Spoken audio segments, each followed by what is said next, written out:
Hello everyone, it's your friendly neighborhood librarian Spencer Wolf here to bring you another great presentation. Today's lesson is on copyright, and hopefully you've heard this term before, because it's something that you'll be dealing with a lot as you get older, especially as you get into high school and into college. If this is completely new to you, do not worry. This lesson is going to give you all the basics that you need to know. During this presentation, you will learn some important vocabulary about copyright and some other things related to it. You'll understand why it is so important and the benefit it gives. You'll learn about what the public domain is and why it is useful. You'll understand the difference between copyright infringement and plagiarism. And eventually you're going to put all this knowledge to use in an activity that you'll either do with me in the library or in your homeroom classroom. So let's get started. So what is copyright all about? Well, it starts with an idea in someone's head. Bing! Now, this idea could be a story, a song, a movie, artwork, or some other intellectual work, but just that great idea that they have. Now, when that person creates this idea, it becomes their intellectual property. Now, an easy way to think about intellectual property is that it's an idea made real. So that idea that was in their head is now a poem or a story or a piece of art. Did you know that you have intellectual property as well? If you've ever been in class and written a story or created a poem or made your own piece of art, you have your own intellectual property. And like all intellectual property, it's protected by a copyright. Now you may be asking, Mr. Wolf, but what is copyright? Well, I'm glad you asked. Essentially, it's a type of protection given to the author or creator of an original work. Now this is a law-given protection, and it does a couple of different things. It allows authors to print or make copies of their work, to distribute or hand out copies of their work, publish and sell copies of their work, or display or perform their work publicly. But it also protects these authors and creators from having someone else take their work and do these things. Basically, copyright protects your property for you. Now, did you know that these copyright protections usually last for the lifetime of the author plus 70 extra years? So if you create the next best novel or great piece of art, it's going to be protected for a long time. What happens after? Well, we'll talk about that a little bit later. Copyright is so important that countries around the world have created numerous copyright laws to protect original work. Now, these laws do a lot of things. They help these authors, these writers, artists, and media producers receive compensation they deserve for their work. And compensation means money. So if someone is using the movie they created or is hanging their piece of art, they're given financial compensation, which they deserve for creating that work.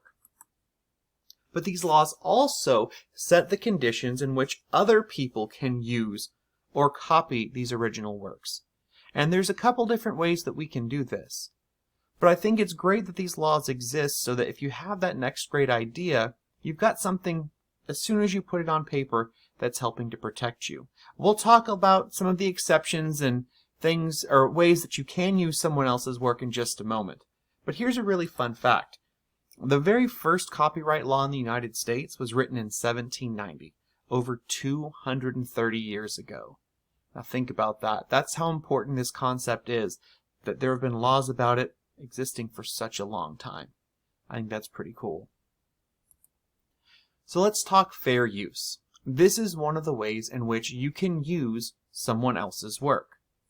Essentially, fair use is an exception that provides teachers and students the chance to use small portions of copyrighted material for various means. And we'll talk about the best ways to do that and what qualifies as fair use here in just a minute. But when you think about fair use, think teachers and students and think small amounts. Now, whenever you're using someone's materials, you want to make sure that they're cited properly. A citation means you are properly identifying where you found the information you are using. Now, this may be the original author, it may be someone who's referencing the original author. Doesn't really matter, but what does matter is that you are telling whoever's reading your work, that this was not my original idea, this is where I got it from. Citations usually include the author that you were reading, the article or journal or book where you found it, the date it was published, and some other important information. But essentially, a citation separates someone else's idea from one of your original ideas in your work. Now, when we want to use something under the fair use exception, there's a couple of things we have to consider. So we have this author's work, this wonderful painting that we want to use in a project that we have. Let's use that as an example. Well, there's 4 things we want to consider to see, can we use this painting or this piece of work for our project? The first is, how are we going to be using this work? So the purpose and character of the use. Now, are we going to be using it to entertain? Are we going to use it for an educational purpose? How are we going to use this work? A good rule of thumb, educational usage is always best. If you're using an illustration or a piece of text for an educational purpose, such as writing a report or a paper, it's more likely to be considered fair use than if you were using it as part of a music video or some other form of entertainment. Another thing to consider about the original work is the nature of that work. What I mean by this, and this one's a little hard to understand, it's what was that work originally used for? Now, to be considered fair use, it's better if it comes from a periodical, an article, or a magazine, or a newspaper, rather than a movie or a song. This is one of those things. Text usually works better for fair use than audio, video, or other media. Another thing to consider is how much of this original work are you going to use? The best answer? Less is best. Use only what you need from that work and nothing more. The less you use, the more likely it is to consider to be fair use if you're using it in your project. The last thing you want to consider is what effect will your work have on the original copyrighted work. You are not able to use this author's original work in a way that will negatively impact the potential value of that work. Like I told you earlier, copyright really helps to protect, and those copyright laws help to protect the financial reimbursement, the financial compensation for authors. So if you use their work in a way that's going to negatively impact that, it would not be considered fair use, and you wouldn't be able to use it that way. Well, you may be asking, Mr. Wolf, there's a lot of restrictions you just put on the work that's out there, and I know some great writers, or I've seen some great paintings I'd like to use. Are there materials that are out there that are not copyrighted which I can use? Yes, there definitely are. These would be found in the public domain. Now, the public domain is where you'll find materials that are no longer protected by copyright law and that can be used by the public, by anyone, without permission or any type of payment. Now, these works can include things that we see all over the place: calendars, rulers, things that contain commonly available information that has no real originality. Those fall under public domain. Works by the U.S. government that aren't deemed classified would fall in the public domain. There are certain songs and books that have fallen into the public domain because of this last exception. Materials whose copyright protections have expired. Now, we said earlier that lasts for the author's lifetime plus 70 years. So after that time has passed, the author's works are going to fall into the public domain and can be used by anyone. There are always exceptions, and there are people that will extend copyright longer, but for the most part, once copyright protections expire, you can use those freely because they're in the public domain. Now, what happens if we're looking at some awesome picture, some awesome text? We want to use it in ours and we violate the copyright. How do we do that? Well, copyright infringement is when we violate the copyright. It happens when someone exploits any of the exclusive rights of the copyright without their permission. So you did something without the owner's permission. Now, this can include unauthorized copying of their work, or selling or distributing their work without their permission.